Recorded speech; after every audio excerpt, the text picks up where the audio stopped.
Selamat siang, Pak Sparta.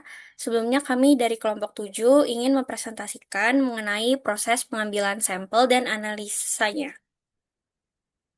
Nah, sebelumnya perkenalkan, saya dan teman-teman saya. Nama saya Anissa Nur Azima Zulfa dengan NIM 2023 12 11 022.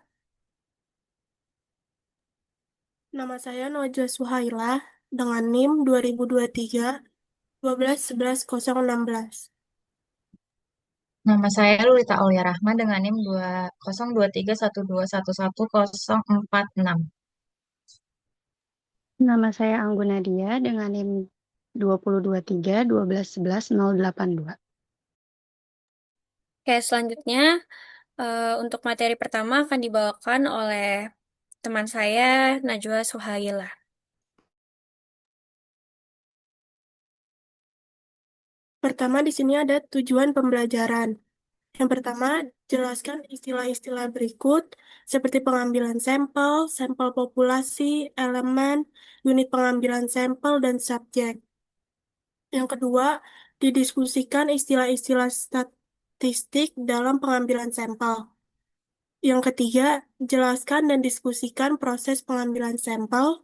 Yang keempat, bandingkan dan bedakan desain pengambilan sampel, probabilitas tertentu.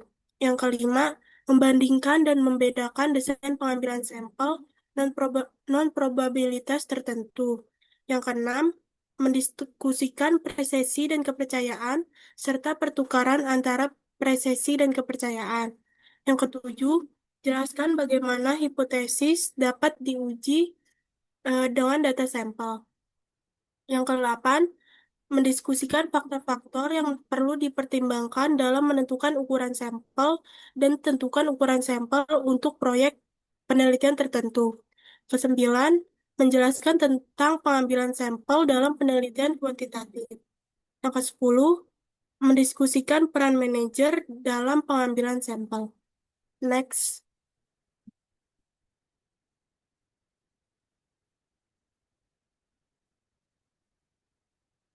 Selanjutnya, eh, ada pendahuluan, yaitu dalam penelitian ilmiah, khususnya di bidang akuntansi dan bisnis, tujuan utama adalah memperoleh informasi yang akurat untuk pengambilan keputusan.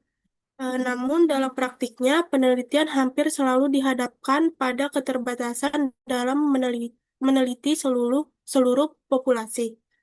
Populasi dalam penelitian akuntansi bisa sangat besar, misalnya seluruh perusahaan yang terdaftar di Bursa Efek Indonesia, seluruh wajib pajak Indonesia, dan seluruh laporan keuangan perusahaan dalam periode tertentu.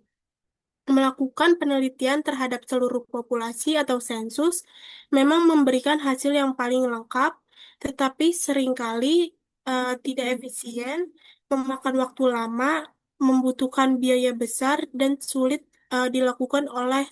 dilakukan secara teknis. Oleh karena itu, digunakan teknik sampling, yaitu memilih sebagian dari populasi untuk diteliti. Jadi, di dalam praktik penelitian, keterbatasan dalam menjangkau eh, seluruh populasi menjadi tantangan utama yang sering dihadapi oleh peneliti. Oleh karena itu, diperlukan pendekatan yang lebih realistis dan efisien tanpa mengurangi kualitas hasil penelitian. Teknik sampling ini hadir sebagai solusi untuk tetap memperoleh data representatif meskipun tidak meneliti seluruh populasi. Next.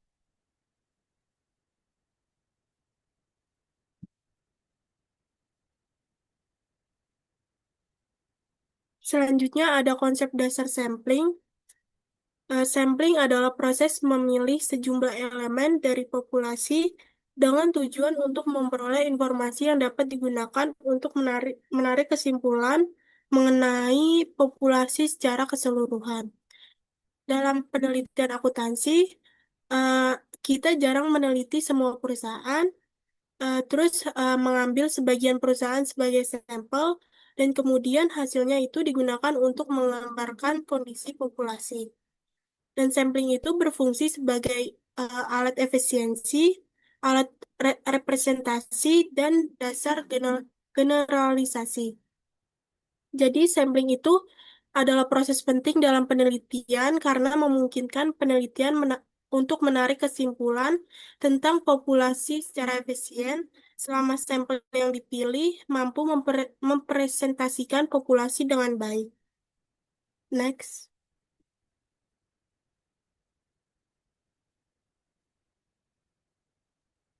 Selanjutnya ada alasan menggunakan sampling. Yang pertama itu efisiensi waktu. Jika populasi sangat besar, maka mengumpulkan data dari seluruh populasi akan memakan waktu yang sangat lama. Kedua, efisiensi biaya. Semakin banyak data yang dikumpulkan, maka semakin besar juga biaya yang diperlukan, seperti biaya survei, tenaga kerja, dan pengelolaan data. Yang ketiga, ada keterbatasan sumber daya, yaitu peneliti memiliki keterbatasan dalam tenaga kerja, akses data, dan teknologi. Yang keempat, ada kualitas data lebih baik, yaitu menggunakan sampel untuk memungkinkan penelitian sebagai lebih fokus, mengurangi kesalahan pengumpulan data, dan mengontrol kualitas data. Yang kelima, eh, tidak selalu memungkinkan sensus. Contohnya itu pengujian kualitas produk yang bersifat merusak data yang sulit dijangkau. Selain efisiensi, penggunaan sampling itu juga membantu penelitian agar lebih fokus dalam pengelolaan data sehingga analisis menjadi lebih mendalam. Dengan jumlah data yang lebih terkontrol, potensi kesalahan dalam pengumpulan dan pengelolaan data juga dapat diminimalkan. Jadi, sampling itu digunakan untuk memberikan efisiensi waktu, biaya, dan tenaga, serta memungkinkan peningkatan kualitas data. Dalam banyak kasus itu, sampling menjadi salah satu cara yang praktis dibandingkan untuk melakukan sensus. Next.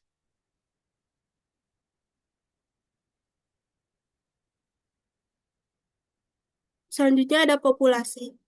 Populasi itu mengacu pada seluruh kelompok orang, peristiwa, atau hal-hal yang menarik yang ingin diselidiki oleh peneliti. Eh, ini adalah kelompok orang, peristiwa, atau hal-hal yang menarik yang ingin dijadikan dasar oleh peneliti untuk menarik kesimpulan atau berdasarkan statistik sampel. Misalnya, jika CEO sebuah perusahaan komputer ingin mengetahui jenis strategi periklanan yang diadopsi oleh perusahaan komputer di Silicon Valley, maka semua perusahaan itu yang berlokasi di sana akan menjadi populasinya.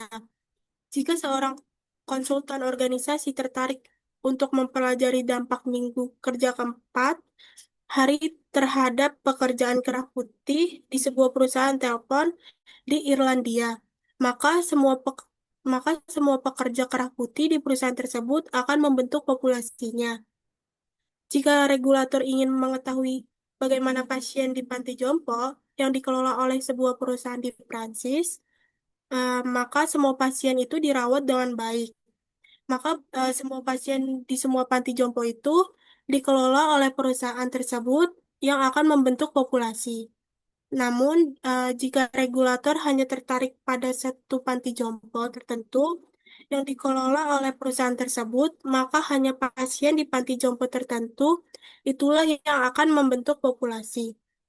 Jadi, penentuan populasi itu harus jelas dan spesifik karena akan mempengaruhi proses pengambilan sampel dan hasil penelitian. Kesalahan dalam mendefinisikan populasi dapat menyebabkan kesimpulan penelitian menjadi tidak relevan atau melenceng dari tujuan awalnya. Next.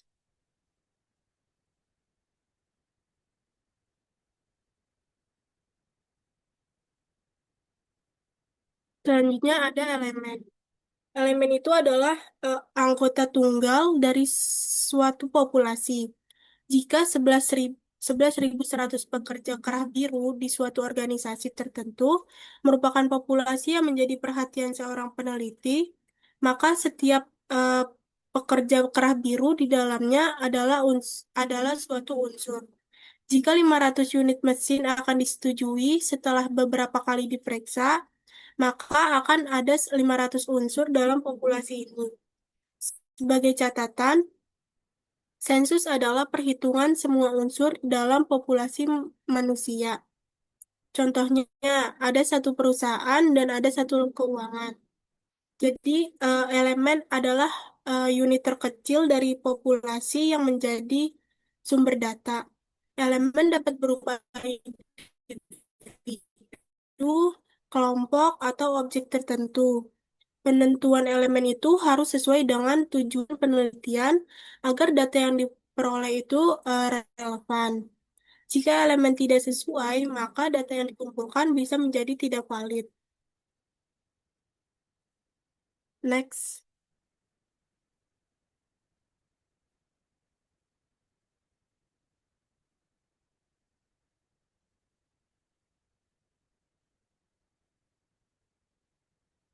Selanjutnya di sini ada sampel. Sampel itu adalah bagian dari populasi. Sampel terdiri dari beberapa anggota yang dipilih dari populasi tersebut. Dengan kata lain, elemen populasi membentuk sampel. Jika 200 anggota diambil dari populasi, maka 1000 pekerja kerah biru dan 200 anggota ini membentuk sampel untuk penelitian. Artinya, dari penelitian terhadap 200 anggota ini, para peneliti akan menarik kesimpulan tentang seluruh populasi 1000 pekerja kerah biru.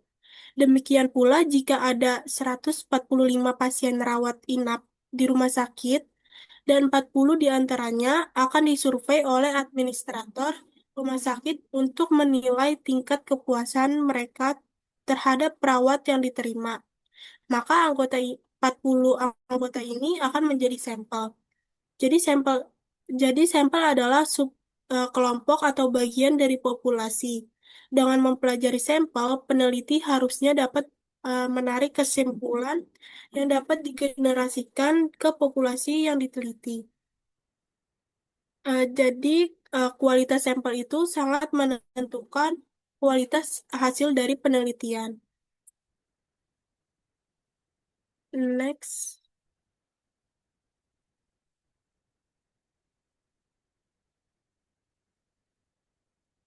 Selanjutnya ada sampling unit.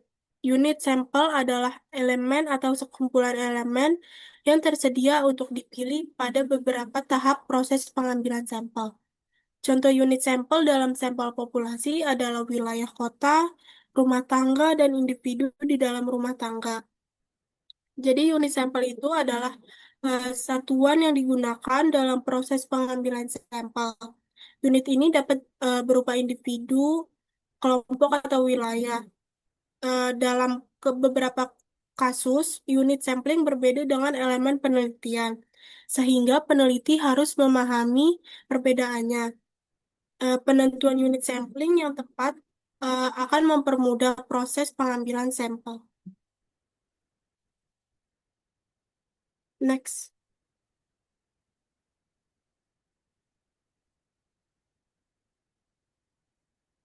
Selanjutnya ada subjek. Subjek itu adalah satu kelompok tunggal dari sampel. Sama seperti elemen adalah satu anggota tunggal dari populasi. Jika 200 anggota dari total populasi itu ada 1000 pekerja kerah biru, di mana itu membentuk sampel untuk penelitian ini. Maka setiap pekerja kerah biru dalam sampel tersebut adalah subjek. Sebagai contoh lain, jika sampel 30 mesin dari total 500 mesin diambil, maka setiap satu dari 50 mesin tersebut adalah subjek. Sama seperti mesin tunggal dalam total populasi 500 mesin adalah elemen.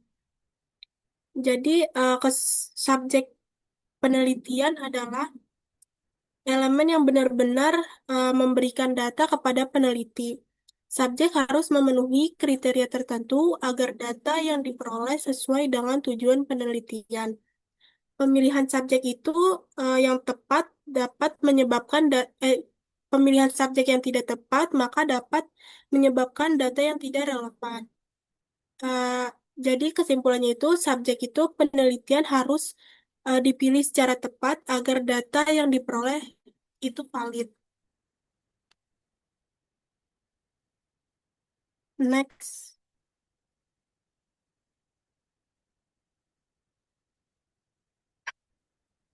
Selanjutnya ada data sampel dan nilai populasi.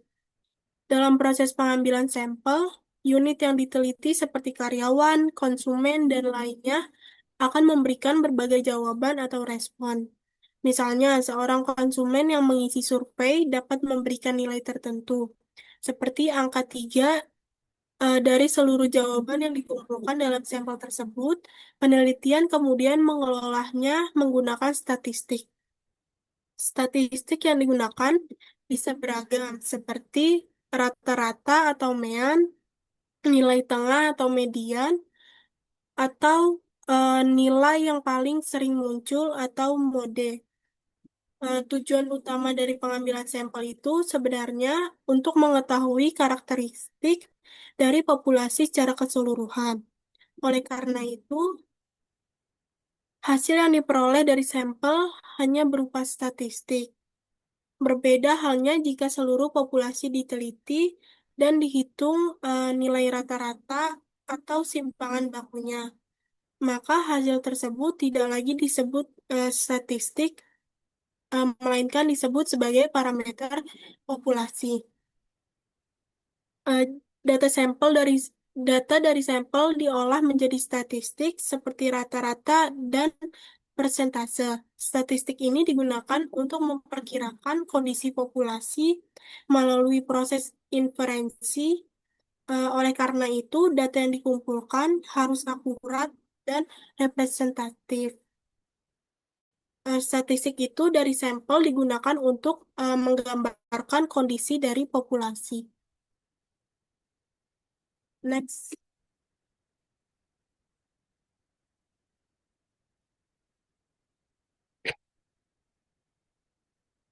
Hubungan Selanjutnya ada hubungan antara sampel dan populasi.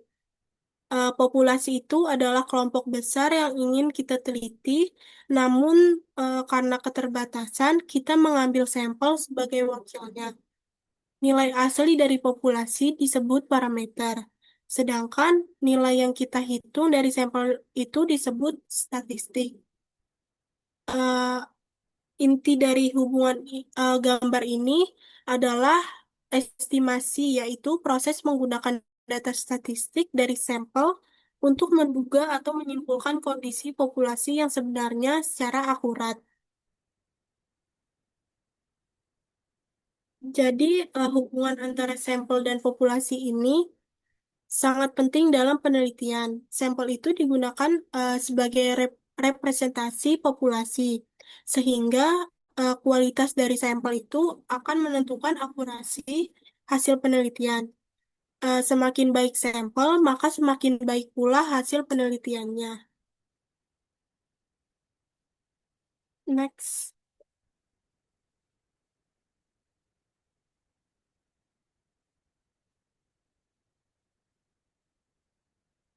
Selanjutnya ada parameter. Parameter itu merupakan karakteristik yang dimiliki oleh suatu populasi, seperti rata-rata populasi, standar deviasi populasi, dan varians populasi. Dalam penelitian ukuran yang diperoleh dari sampel, seperti rata-rata, penyebaran data, dan statistik lainnya, digunakan sebagai pendekatan untuk menggambarkan kondisi sebenarnya dari populasi. Dengan demikian, hasil analisis yang diperoleh dari sampel dapat digeneralisasikan untuk mewakili populasi secara keseluruhan. Statistik sampel seperti rata-rata, standar deviasi, dan varian sampel berfungsi sebagai estimasi atau perkiraan terhadap parameter populasi. Hubungan antara sampel dan populasi ini menunjukkan bahwa sampel digunakan sebagai representasi untuk memahami karakteristik populasi. Jadi parameter populasi dapat diperkirakan melalui data sampel. Next. Selanjutnya ada representatifan sampel. Pentingnya pemilihan sampel yang tepat dalam suatu penelitian tidak dapat diabaikan. Hal ini karena sampel yang diambil jarang sekali benar-benar sama persis dengan populasi yang diwakilinya.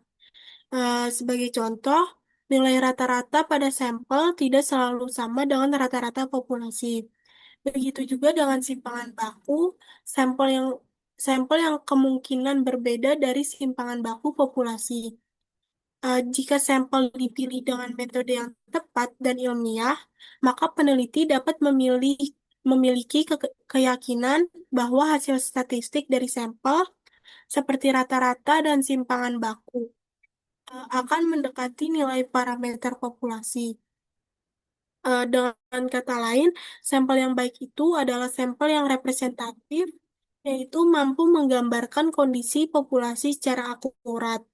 Namun tetap perlu disadari bahwa selalu ada kemungkinan kecil dari hasil sampel menyimpang dari parameter populasi yang sebenarnya. Ukuran sampel yang besar itu dapat meningkatkan keakuratan dari hasil penelitian. Next.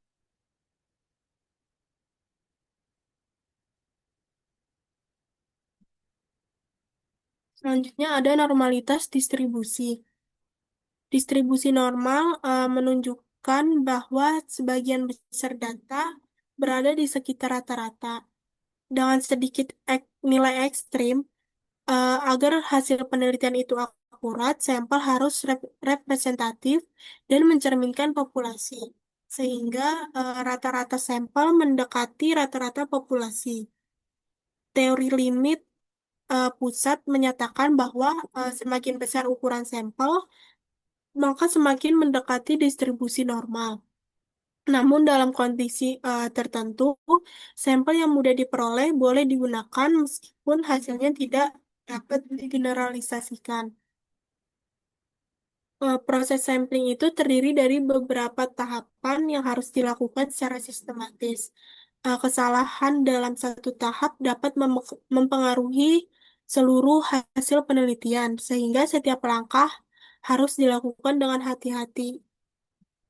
Proses sampling itu harus dilakukan secara terstruktur dan teliti.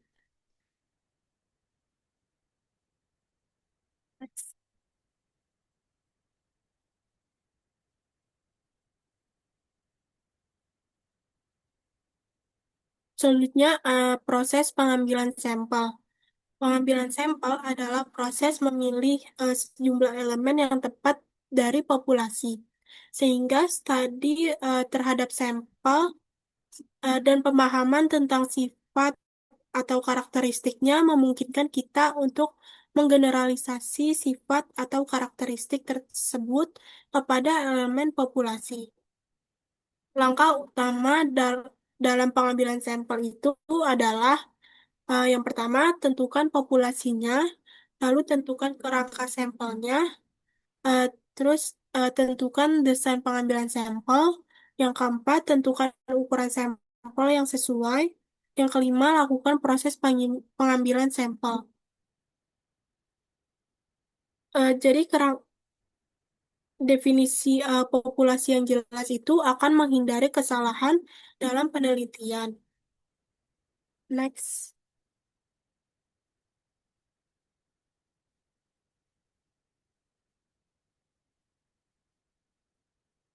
Selanjutnya di sini ada mendefinisikan populasi.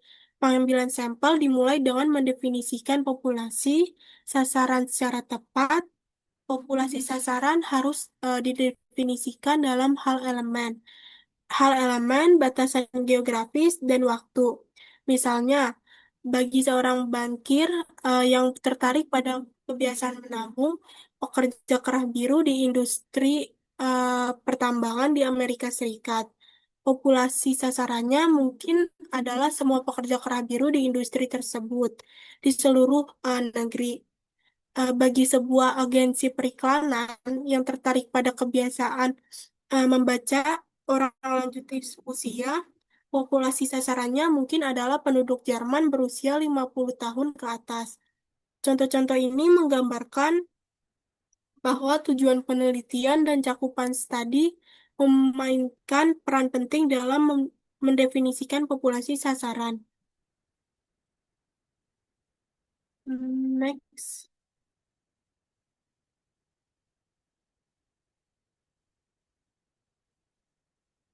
Selanjutnya, ada menentukan kerangka sampel. Kerangka sampel itu adalah daftar atau gambaran semua anggota populasi yang digunakan sebagai dasar untuk memilih sampel, seperti daftar gaji, data mahasiswa, atau direktor telepon. Kerangka ini membantu peneliti mengidentifikasi siapa saja yang termasuk dalam populasi, tetapi seringkali tidak sepenuhnya akurat atau terbaru karena adanya perubahan anggota. Ketidaksesuaian antara kerangka sampel dan populasi dapat menimbulkan kesalahan. Untuk mengatasinya, peneliti dapat menyesuaikan definisi populasi, menyaring responden agar sesuai kriteria, atau menggunakan pembobotan data agar hasil tetap lebih akurat.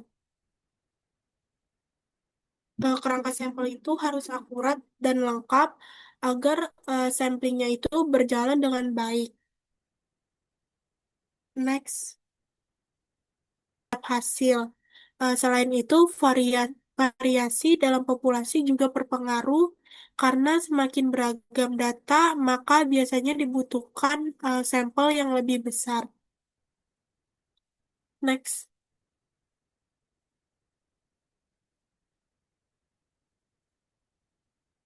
Lalu ada melaksanakan proses pengambilan sampel. Tahap akhir dalam proses sampling melibatkan penentuan populasi target, kerangka sampel, teknik sampel, dan ukuran sampel yang akan digunakan. Di sini ada contohnya. Yang pertama, survei kepuasan pelanggan dilakukan pada sebuah retail komputer dengan menggunakan teknik sampling sistematis, yaitu memilih setiap pelanggan ke-10 setelah menerima layanan, sehingga diperoleh 732 responden. Pendekatan ini memungkinkan pengumpulan data yang lebih akurat karena dilakukan saat pengalaman layanan masih segar. Yang kedua, penelitian mengenai kinerja tenaga penjualan menggunakan kombinasi kerangka sampel dari daftar perusahaan dan metode judgment sampling dengan menyebarkan kuesioner kepada 450 perusahaan. Next.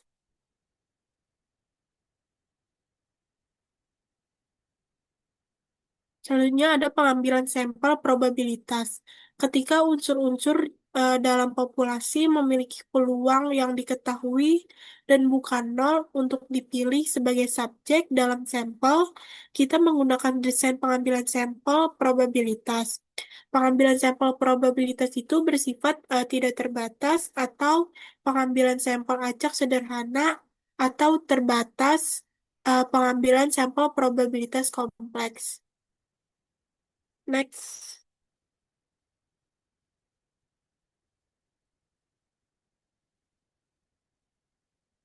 Selanjutnya ada pengambilan sampel acak, tidak terbatas atau sederhana. Pengambilan sampel acak sederhana adalah metode di mana setiap anggota populasi memiliki peluang yang sama untuk dipilih menjadi sampel. Cara ini bisa dianalogikan seperti mengundi nama secara acak, sehingga hasilnya cenderung mewakili karakteristik populasi dengan baik dan memiliki bias yang rendah. Next.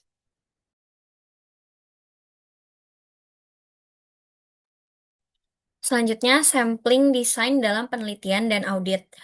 Nah, untuk pengantar mengenai metode pengambilan sampel dalam penelitian dan audit, nah, dalam penelitian maupun proses audit, penilaian sering dihadapkan pada jumlah populasi yang sangat besar. Kok? Oke. pada jumlah populasi yang sangat besar. Sehingga tidak memungkinkan untuk memeriksa seluruh data yang ada. Oleh karena itu, digunakan metode yang disebut sampling, yaitu teknik memilih sebagian anggota populasi untuk dijadikan sampel penelitian. Melalui metode sampling, penelitian tetap dapat memperoleh gambaran mengenai kondisi populasi secara keseluruhan, tanpa harus melakukan pemeriksaan terhadap seluruh data. Teknik ini sangat membantu dalam meningkatkan efisiensi waktu, biaya, serta tenaga yang dibutuhkan dalam proses penelitian maupun audit. Selanjutnya, pengertian sampling. Sampling merupakan proses pemilihan sejumlah elemen dari suatu populasi yang dianggap dapat mewakili keseluruhan populasi tersebut. Sampel yang dipilih harus memiliki karakteristik yang cukup representatif sehingga hasil analisis terhadap sampel dapat digunakan untuk menarik kesimpulan mengenai populasi secara keseluruhan. Dalam penelitian ilmiah, penggunaan sampling sangat penting karena memungkinkan penelitian untuk melakukan analisis secara lebih efisien tanpa mengurangi validitas hasil penelitian. Oleh karena itu, pemilihan metode sampling yang tepat menjadi salah satu faktor penting dalam keberhasilan penelitian. Nah, selanjutnya ada tujuan penggunaan sampling. Untuk tujuan utama penggunaan sampling adalah untuk mempermudah proses penelitian ketika populasi yang diteliti sangat besar dengan menggunakan sampel. Penelitian dapat memperoleh informasi yang cukup akurat tanpa harus meneliti seluruh anggota populasi. Selain itu, penggunaan sampling juga dapat menghemat waktu, biaya, dan tenaga yang diperlukan dalam penelitian. Dalam banyak kasus, melakukan penelitian terhadap seluruh populasi tidak hanya membutuhkan biaya yang besar, tetapi juga memerlukan waktu yang sangat lama. Oleh karena itu, teknik sampling digunakan untuk memperoleh hasil penelitian yang tetap dapat dipercaya, namun dengan proses yang lebih efisien. Oke, selanjutnya di sini ada jenis-jenis sampling. Secara umum tuh metode sampling dapat dibagi menjadi dua kelompok besar, yaitu probability sampling dan non-probability sampling. Nah, untuk probability sampling merupakan metode pengambilan sampel yang memberikan peluang yang sama bagi setiap anggota populasi untuk dipilih sebagai sampel. Metode ini biasanya menggunakan teknik pemilihan secara acak sehingga dapat menghasilkan sampel yang lebih objektif. Sementara itu, non-probability sampling merupakan metode pengambilan sampel di mana tidak semua anggota populasi memiliki peluang yang sama untuk dipilih. Metode ini biasanya digunakan ketika peneliti memiliki keterbatasan waktu atau ketika populasi sulit dijangkau secara keseluruhan. Selanjutnya di sini ada probability sampling. Nah, probability sampling ini merupakan metode pengambilan sampel yang menggunakan proses pemilihan secara acak atau random. Nah, dalam metode ini setiap anggota populasi memiliki kesempatan yang sama untuk dipilih menjadi sampel penelitian. Metode ini sering digunakan dalam penelitian ilmiah karena dapat menghasilkan sampel yang lebih representatif dan mengurangi kemungkinan terjadinya bias dalam proses pengambilan sampel. Selain itu, probability sampling juga memungkinkan penelitian untuk melakukan generalisasi hasil penelitian dari sampel ke populasi secara lebih akurat. Selanjutnya ada restricted atau complex probability sampling. Nah, untuk restricted atau complex probability sampling merupakan metode probability sampling yang menggunakan teknik tertentu untuk meningkatkan efisiensi dan akurasi dalam pengambilan sampel. Nah, untuk metode ini biasanya digunakan ketika populasi yang diteliti sangat besar atau memiliki karakteristik yang beragam. Dalam kondisi ini, seperti ini, penggunaan metode probability sampling sederhana seringkali tidak cukup efektif karena beberapa metode yang termasuk dalam kategori kompleks probability sampling ini antara lain itu ada systematic sampling, ada stratified random sampling, cluster sampling, dan metode double sampling. Nah, untuk metode-metode tersebut ini dirancang untuk membantu peneliti memperoleh sampel yang lebih representatif terhadap populasi. Nah, terus ada systematic sampling. Nah, untuk systematic sampling ini adalah sebuah metode pengambilan sampel yang dilakukan dengan cara memilih anggota populasi berdasarkan interval tertentu yang telah ditentukan sebelumnya. Dalam metode ini, peneliti terlebih dahulu menentukan jumlah sampel yang akan diambil serta terhitung secara interval sampling. Setelah itu, sampel dipilih secara berkala sesuai dengan interval yang telah ditentukan. Untuk metode ini sering digunakan dalam penelitian maupun audit karena relatif lebih mudah dilakukan dan tidak memerlukan proses pemilihan sampel yang terlalu rumit. Nah, ini ada contoh systematic sampling. Sebagai contohnya, seorang auditor memiliki populasi berupa 1.000 transaksi keuangan yang harus diperiksa karena keterbatasan waktu auditor, memutuskan untuk mengambil sampel sebanyak 100 transaksi. Dengan menggunakan rumus interval sampling, auditor memperoleh interval sebesar 10. Hal ini berarti auditor akan memilih setiap transaksi ke 10 dari daftar populasi sampel yang akan diperiksa. Dengan cara ini, auditor dapat memperoleh sampel yang cukup representatif tanpa harus memeriksa seluruh transaksi yang ada.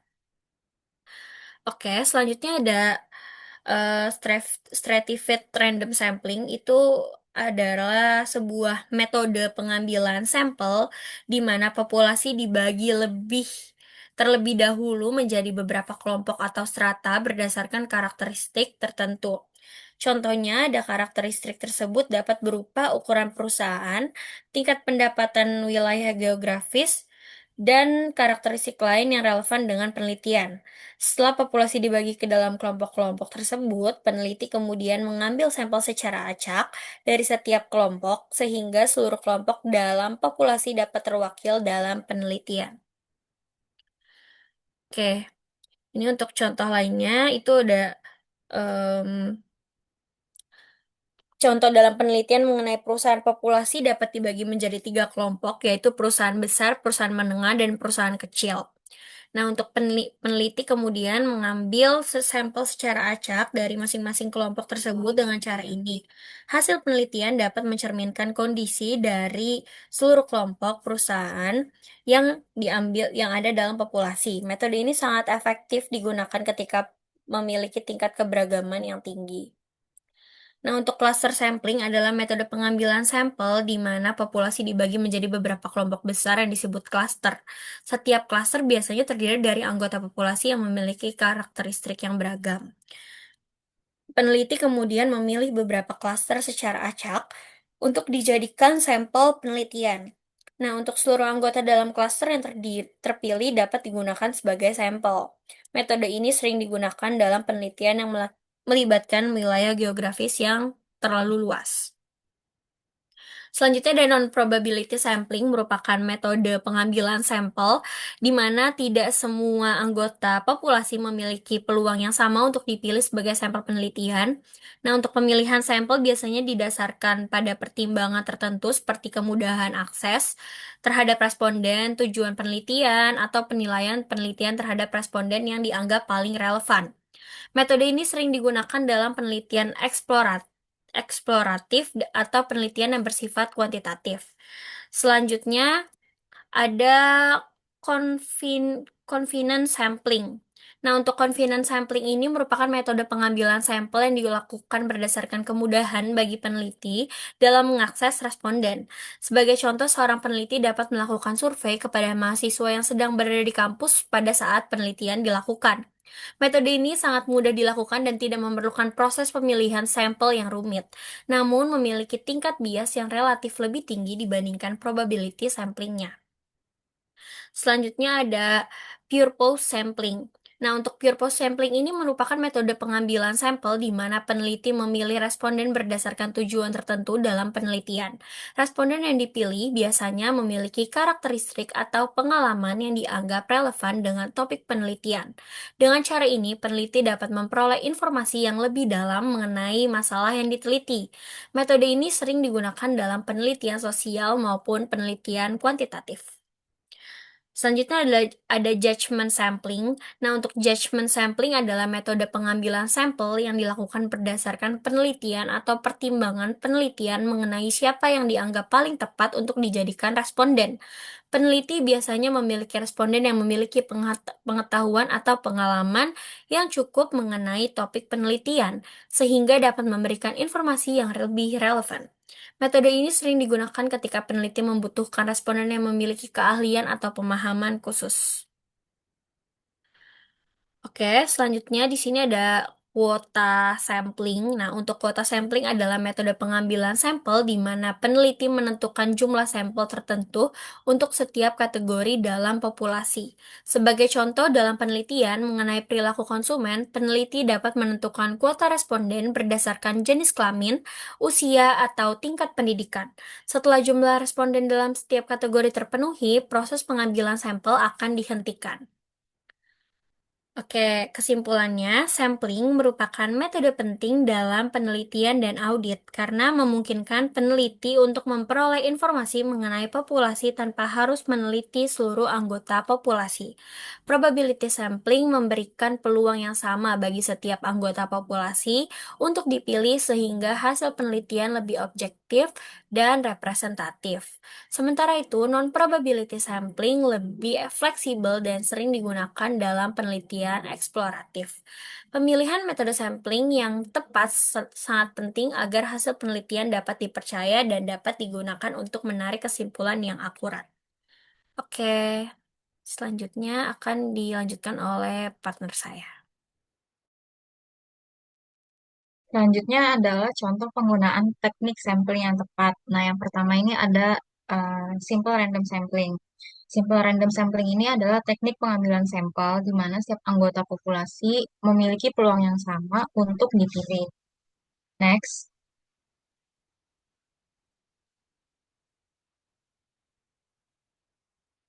di sini ada dua contoh. Yang pertama dari perusahaan FlexTime. Di sini ada direktur HR di sebuah perusahaan dengan 82 karyawan diminta mempertimbangkan kebijakan jam kerja fleksibel. Namun, ia merasa kebijakan tersebut tidak diperlukan karena karyawan terlihat puas dengan jam kerja biasa. Untuk memastikan hal ini, ia melakukan survei menggunakan simple random sampling. Hasil survei nantinya digunakan untuk meyakinkan pimpinan bahwa kebijakan flex time tidak perlu diterapkan. Teknik ini dipilih karena hasilnya bisa mewakili seluruh karyawan atau bisa digeneralisasi. Nah, yang kedua ada perusahaan retail. Seorang direktur ingin mengetahui strategi penjualan mana yang paling efektif dari 80 toko yang tersebar di berbagai wilayah. Daripada meneliti semua toko, direktur memilih beberapa toko secara acak menggunakan simple random sampling. Karena setiap toko mempunyai peluang yang sama untuk dipilih, nanti hasilnya bisa digeneralisasi untuk seluruh perusahaan dan digunakan dalam pengambilan kebijakan. Tapi simple random sampling ini tidak bisa dijadikan pilihan utama sampling karena ada beberapa keterbatasan.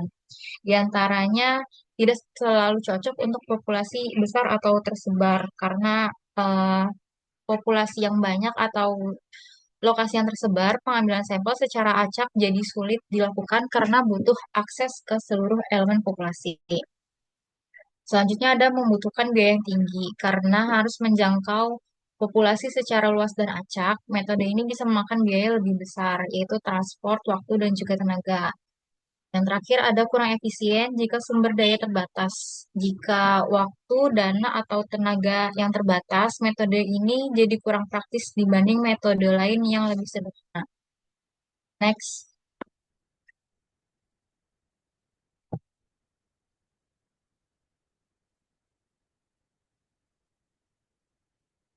Selanjutnya ada stratified random sampling, yaitu teknik sampling yang membagi populasi ke dalam beberapa kelompok atau strata, lalu mengambil sampel dari setiap kelompok tersebut. Metode ini dapat digunakan ketika populasi yang cukup besar sehingga sulit jika harus memilih secara acak satu persatu.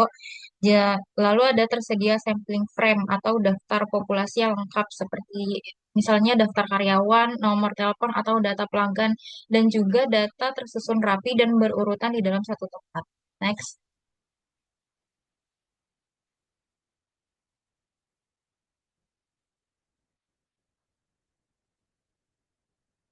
Di sini ada contoh yang pertama karyawan dan stres, yaitu Direktur HR ingin membuat program manajemen stres. Ia menduga ada beberapa kelompok yang lebih rentan stres. Beberapa di antaranya itu pekerja yang menangani bahan berbahaya, lalu ada supervisor atau foreman, konselor, dan juga karyawan lainnya. Agar lebih akurat, populasi dibagi menjadi beberapa kelompok atau strata. Lalu diambil sampel dari masing-masing kelompok. Karena jumlah tiap kelompok berbeda, ada yang kecil, maka digunakan disproportionate stratified sampling. Lalu ada toko per wilayah, contoh toko per wilayah. Di sini perusahaan ingin mengetahui strategi penjualan terbaik di tiap wilayah.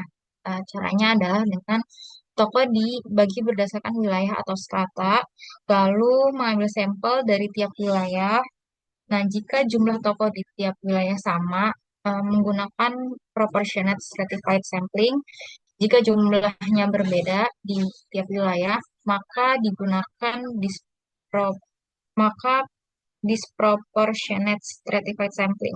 Tujuannya agar bisa membuat strategi yang sesuai karakter tiap wilayah. Next.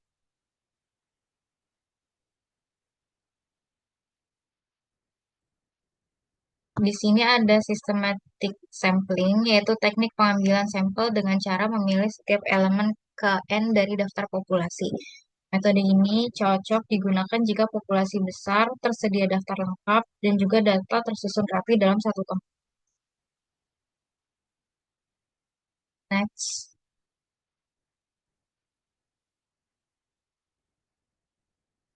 Di sini ada contoh seorang administrator ingin mengetahui reaksi karyawan terhadap program tunjangan kesehatan baru yang mengharuskan kenaikan iuran. Administrator menggunakan systematic sampling dengan cara menggunakan data karyawan sebagai daftar populasi, lalu memilih setiap karyawan ke N sebagai sampel. Metode ini digunakan karena data karyawan yang sudah tersedia dan juga tujuannya untuk seluruh perusahaan, jadi tidak perlu dibagi per kelompok. Next.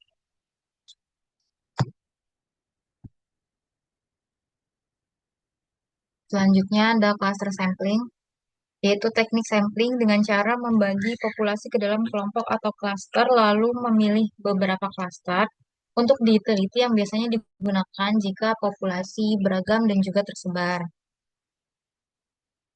Di slide berikutnya ada contoh.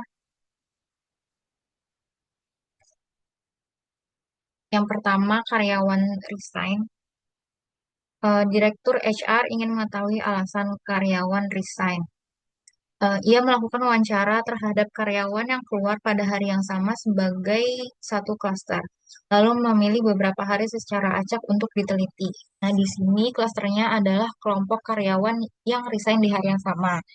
Daripada daripada Direktur HR mewawancarai semua karyawan yang resign, peneliti cukup memilih beberapa hari secara acak, lalu mewawancarai semua orang dalam hari tersebut. Yang kedua, ada contoh bank di Belanda. Seorang analis ingin meneliti praktik pinjaman bank. Setiap kota dianggap sebagai satu klaster, lalu dipilih beberapa kota secara acak untuk diteliti. Nah, di contoh ini klasternya adalah kota. Jadi, peneliti tidak meneliti semua bank di seluruh negara, tapi cukup memilih beberapa kota secara acak, lalu meneliti semua bank di kota tersebut. Next.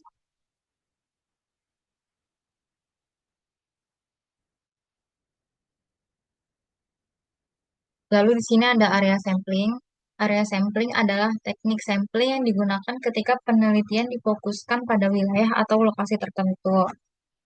Di sini ada contoh perusahaan telepon ingin memasang telepon umum di daerah dengan tingkat kejahatan yang tinggi.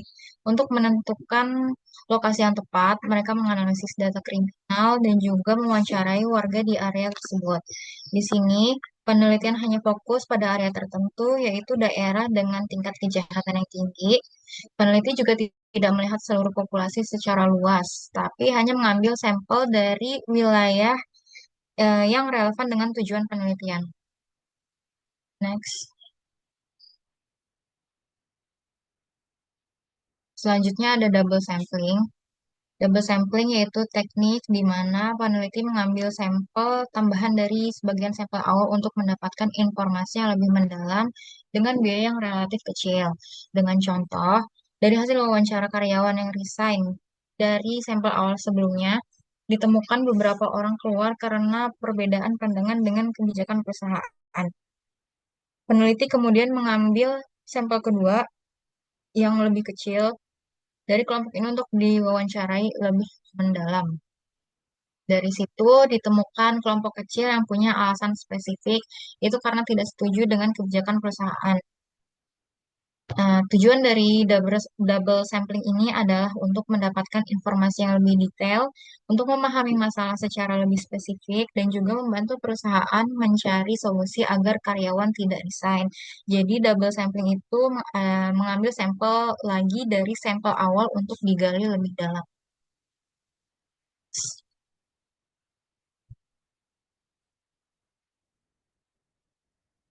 Selanjutnya, convenience sampling, yaitu teknik berdasarkan kemudahan akses dan hasilnya tidak bisa digeneralisasi. Di sini ada contoh, seorang eksekutif ingin mengetahui reaksi karyawan terhadap sistem akuntansi baru. Ia memilih berbicara secara santai dengan beberapa karyawan pertama yang datang ke kantornya. Di sini peneliti tidak memilih sampel secara acak, tapi berdasarkan siapa yang paling mudah ditemui dengan tujuan mendapat gambaran cepat dan tanpa perlu survei besar. Next.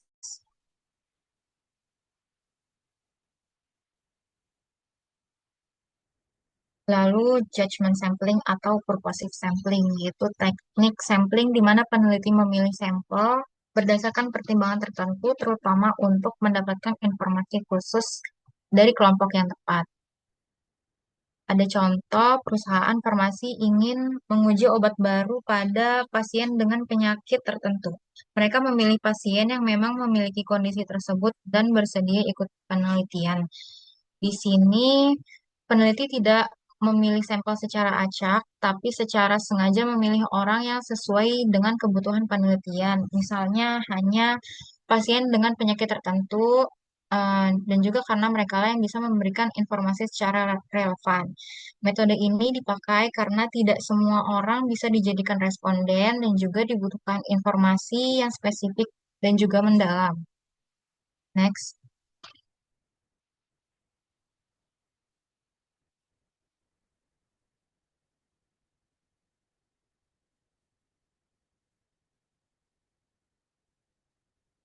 Di sini ada kuota sampling, yaitu teknik sampling yang memastikan semua kelompok dalam populasi tetap terwakili, termasuk kelompok yang jumlahnya kecil. Di sini contohnya adalah peneliti membagi karyawan ke beberapa kelompok, misalnya orang tua dengan anak TK. Ini untuk orang tua yang dua-duanya kerja, lalu ada orang tua dengan anak TK yang hanya satu orang tua yang bekerja, lalu ada single parent, dan juga ada karyawan tanpa anak. Lalu sampel diambil sesuai proporsi tiap kelompok, misalnya 60%, 7%, dan lain-lain, supaya semua kelompok tetap terwakili.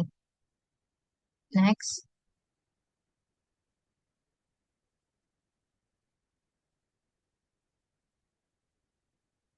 Selanjutnya ada faktor pemilihan teknik sampling. Pemilihan teknik sampling dipengaruhi oleh beberapa faktor, yaitu tingkat pengetahuan awal, yaitu seberapa jauh peneliti sudah memahami topik atau populasi yang diteliti. Lalu ada tujuan penelitian, yaitu apakah penelitian bertujuan untuk mengeneralisasi ke populasi, efisiensi, mengetahui perbedaan antar kelompok, dan juga mendapatkan informasi secara cepat. Lalu yang ketiga ada pertimbangan biaya. Apakah tingkat akurasi dan generalisasi yang tinggi sebanding dengan waktu, biaya, dan sumber daya yang dibutuhkan. Sehingga pemilihan sampling harus disesuaikan dengan tujuan, kondisi populasi, dan juga sumber daya yang tersedia. Next.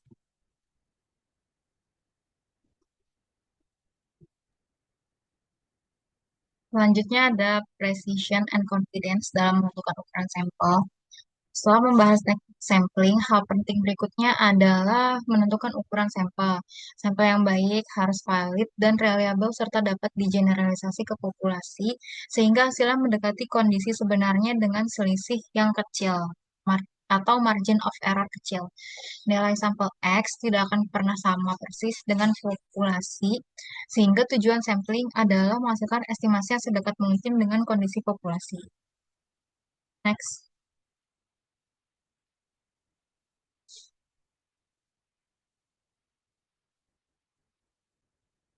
Precision, yang pertama ada precision.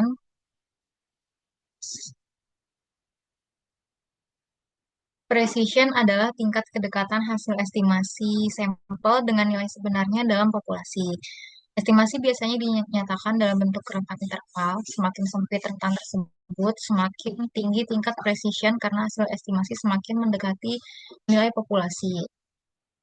Precision dipengaruhi oleh variasi data dan diukur dengan standar error seperti rumus di samping, yaitu tingkat penyebaran hasil sampel terhadap populasi. Next. Di sini ada contoh jika rata-rata sampel adalah 50, maka interval 40 sampai 60 itu kurang presisi, tapi interval 45, rentang 45 sampai 55 adalah rentang yang lebih presisi. Semakin sempit interval, semakin akurat. Precision menunjukkan seberapa dekat hasil sampel dengan kondisi sebenarnya dalam populasi.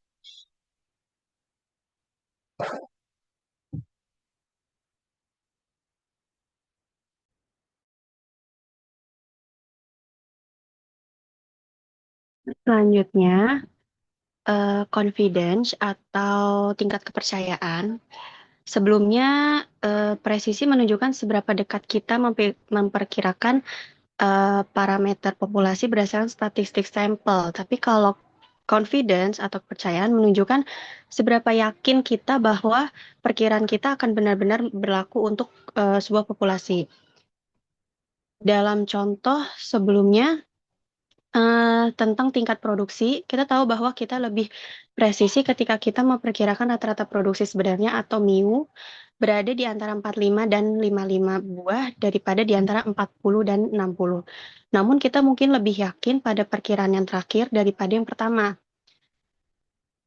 Siapapun yang dapat mengatakan dengan kepastian atau keyakinan precision atau confidence tadi 100% bahwa rata-rata produksi atau MIO akan berada di mana saja antara 0 dan tak terhingga. Jadi pada intinya confidence atau kepercayaan mencerminkan tingkat kepastian yang dapat dinyatakan bahwa perkiraan tentang parameter populasi berdasarkan statistik sampel akan berlaku. Tingkat confidence dapat berkisar hingga dari 0 hingga 100%. Tingkat kepercayaan 95% adalah tingkat yang diterima secara konvensional untuk sebagian besar penelitian bisnis yang paling umum dinyatakan dengan menunjukkan tingkat signifikansi sebagai P kurang lebih atau sama dengan 0,05. Dengan kata lain, dapat dikatakan bahwa setidaknya 95 kali dari 100 perkiraan akan mencerminkan karakteristik populasi yang sebenarnya. Next.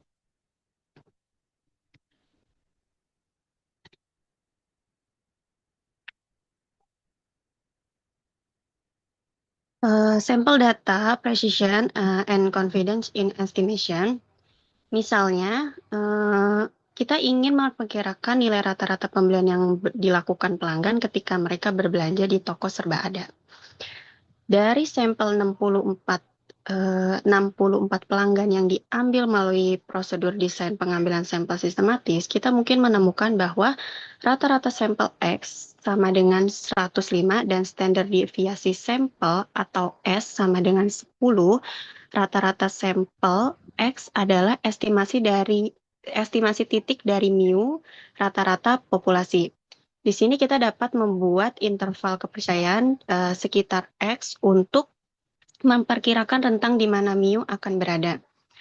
Kesalahan standar S rata-rata X dan persentase atau tingkat kepercayaan yang kita butuhkan akan menentukan lebar interval yang dapat diwakili oleh rumus berikut.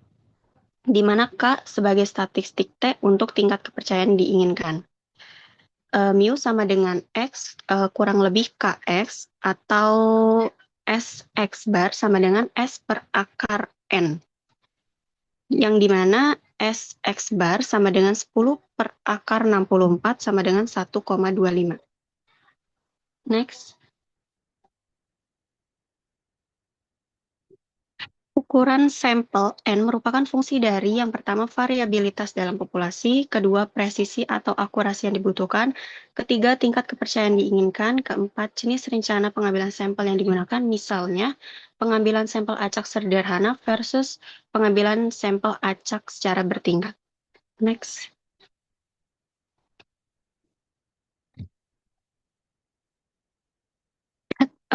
Berikutnya trade-off between confidence and precision. Di sini ada gambar pada grafik 13.5 ada grafik yang A dan B.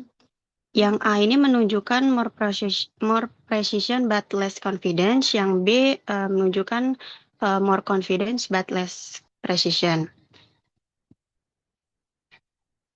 Jadi kita telah mencatat bahwa jika kita menginginkan presisi yang lebih tinggi atau kepercayaan lebih besar atau keduanya, ukuran sampel perlu ditingkatkan kecuali terdapat variabilitas yang sangat kecil dalam populasi itu sendiri. Namun jika ukuran sampel N tidak dapat ditingkatkan karena alasan apapun, misalnya kita tidak menanggung biaya peningkatan pengambilan sampel, maka N yang sama satu-satunya cara untuk mempertahankan tingkat presisi yang sama adalah dengan mengorbankan confidence yang dapat kita gunakan untuk memprediksi estimasi kita. Artinya, kita mengurangi tingkat kepercayaan atau kepastian estimasi kita. Pertukaran antara precision dan confidence ini diilustrasikan pada gambar 13.5A dan B, yang dimana gambar 13.5A menunjukkan bahwa 50% dari waktu rata-rata sebenarnya akan berada dalam rentang sempit yang ditunjukkan pada gambar 0,25 di setiap ujung mewakili 25% ketidakpercayaan atau probabilitas membuat kesalahan dalam estimasi kita di kedua sisi. Kalau di gambar 13.5b menunjukkan bahwa 99% dari waktu kita mengharapkan nilai rata-rata sebenarnya mu berada dalam rentang yang jauh lebih luas yang ditunjukkan pada gambar dan hanya ada peluang 0,005%.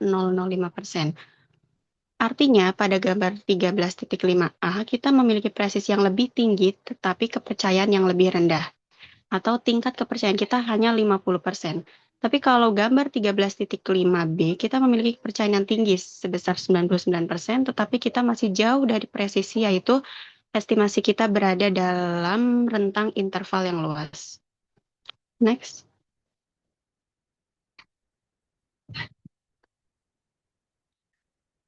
Berikut sampel data dan hipotesis testing.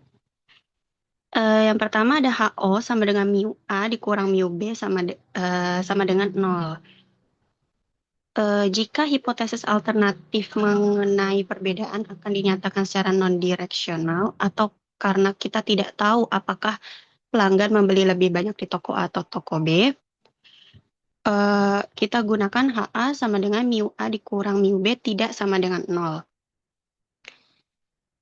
Jika kita mengambil sampel 20 pelanggan dari masing-masing dua toko dan menemukan bahwa nilai rata-rata pembelian pelanggan di toko A adalah 105 dengan simpangan bakunya 10 dan angka yang sesuai untuk toko B ada 100 dan 15, kita masukkan yaitu XA dikurang XB sama dengan 105 dikurang 100 sama dengan 5. Next.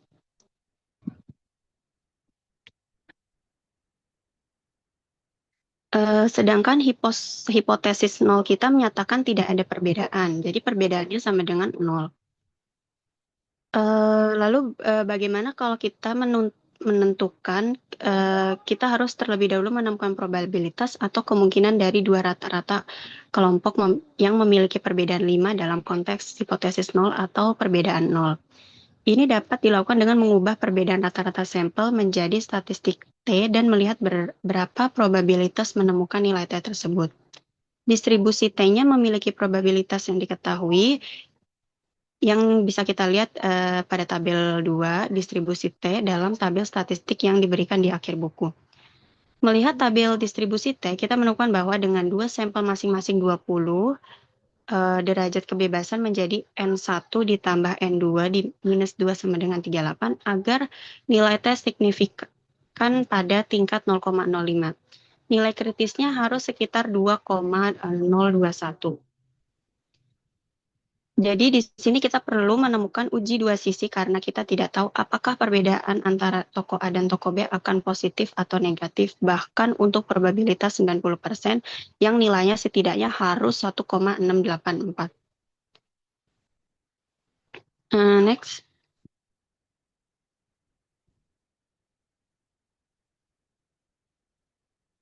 Masih di sampel data dan hipotesis testing. Di sini didapat nilai T sebesar 1,209 ini jauh di bawah nilai 2,021. Yang dimana untuk 40 derajat kebebasan untuk uji T2 populasi yang paling mendekati 38 derajat kebebasan sebenarnya. Yang dibutuhkan untuk probabilitas konvensional 95% dan bahkan untuk probabilitas 90% yang membutuhkan nilai 1,684. Next.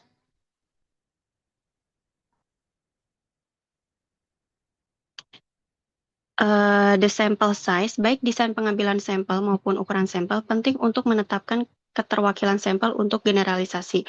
Jika desain pengambilan sampel yang tepat tidak digunakan, ukuran sampel yang benar saja tidak akan memungkinkan temuan untuk digeneralisasikan ke populasi. Demikian pula, kecuali ukuran sampel memadai untuk tingkat presisi dan kepercayaan yang diinginkan. Tidak ada desain pengambilan sampel betapapun canggihnya yang akan berguna bagi peneliti dalam memenuhi tujuan penelitian. Oleh karena itu, keputusan pengambilan sampel harus mempertimbangkan baik desain pengambilan sampel maupun ukuran sampel. Next.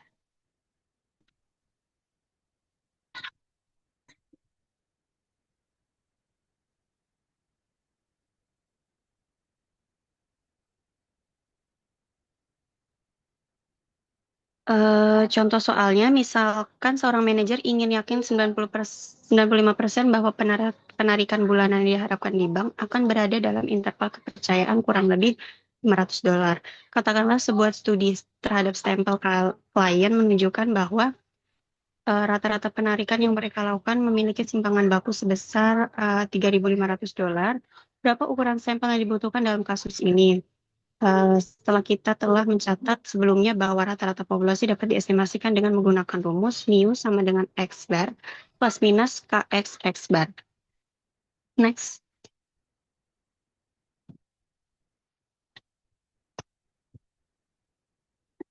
Karena tingkat kepercayaan yang dibutuhkan di sini adalah 90%, maka nilai K yang berlaku adalah 1,96 berdasarkan tabel T.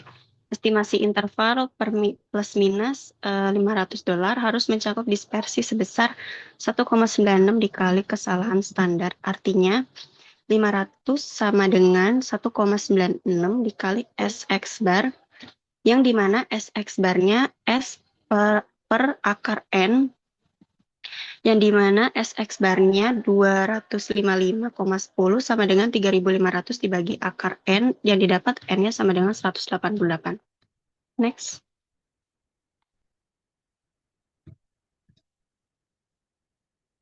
Masih di determining the sample size. Jadi ukuran sampel yang disebutkan di atas adalah 188, namun anggaplah bank ini hanya memiliki total nasabah sebanyak 185. Ini berarti kita tidak dapat mengambil sampel 188 nasabah. Dalam hal ini kita dapat menerapkan rumus koreksi dan melihat berapa ukuran sampel yang dibutuhkan untuk memiliki tingkat presisi dan kepercayaan sama, mengingat kita hanya memiliki total 185 nasabah. Jadi rumus korelasinya adalah SX bar sama dengan S per akar N dikali akar N besar dikurang N kecil per N besar dikurang 1. Didapat N-nya 94. Next.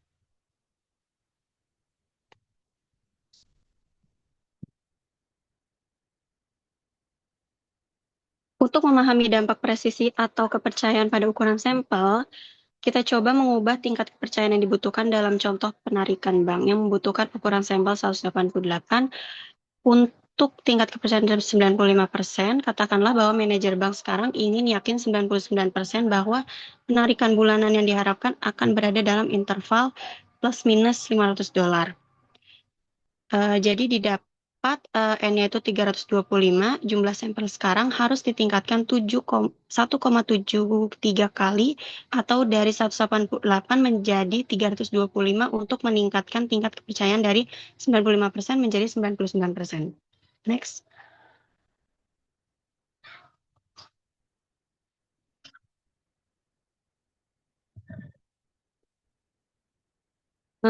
Statistical and practice significance, hal-hal yang perlu dipertimbangkan bahkan dengan ukuran sampel yang sesuai adalah apakah signifikansi statistik lebih relevan daripada signifikansi praktis. Misalnya, korelasi 0,25 mungkin signifikansi secara statistik, tapi karena ini hanya menjelaskan sekitar 6% dari variansi 0,25 kuadrat, seberapa bermakna hal itu dalam hal kegunaan praktis. Next. Rules of Thumb berdasarkan Roscoe pada tahun 1975 mengusulkan aturan praktis berikut untuk menentukan ukuran sampel. Yang pertama, ukuran sampel lebih besar dari 30 dan kurang dari 500 sesuai untuk sebagian besar penelitian. Kedua, jika sampel akan dibagi menjadi subsampel, contohnya laki-laki atau perempuan, junior atau senior, dan lain-lain, ukuran sampel minimum 30 untuk setiap kategori diperlukan. Tiga, dalam penelitian multivariat, atau termasuk analisis regresi berganda, ukuran sampel harus beberapa kali lebih disukai 10 kali atau lebih besar dari jumlah variabel dalam penelitian. Yang keempat, untuk penelitian eksperimental sederhana dengan kontrol eksperimental yang ketat, pasangan yang cocok, dan lain-lain, penelitian yang sukses dimungkinkan dengan sampel sekecil 10 hingga 20. Next.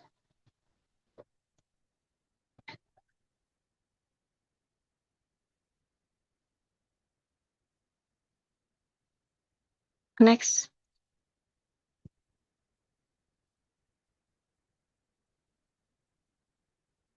Efisiensi and sampling. Efisiensi dalam pengambilan sampel tercapai ketika untuk tingkat presisi atau kesalahan standar tertentu. Ukuran sampel dapat dikurangi atau untuk ukuran sampel N tertentu, tingkat presisi dapat ditingkatkan. Next.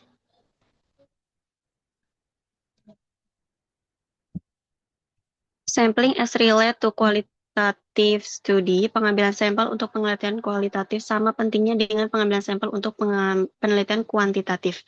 Pengambilan sampel kualitatif dimulai dengan mendefinisikan populasi target secara tepat. Sebagai teknik pengambilan sampel, penelitian kualitatif umumnya menggunakan pengambilan sampel non-probabilitas karena tidak bertujuan untuk menarik kesimpulan statistik. Pengambilan sampel bertujuan adalah salah satu teknik yang sering digunakan dalam penelitian kualitatif. Subjek dipilih berdasarkan keahlian dalam subjek yang telah diteliti. Penting agar subjek dipilih sedemikian rupa sehingga mencerminkan keragaman populasi. Next. Managerial implication, kesadaran akan desain pengambilan sampel dan ukuran sampel membantu para manajer untuk memahami mengapa metode pengambilan sampel tertentu digunakan oleh para peneliti.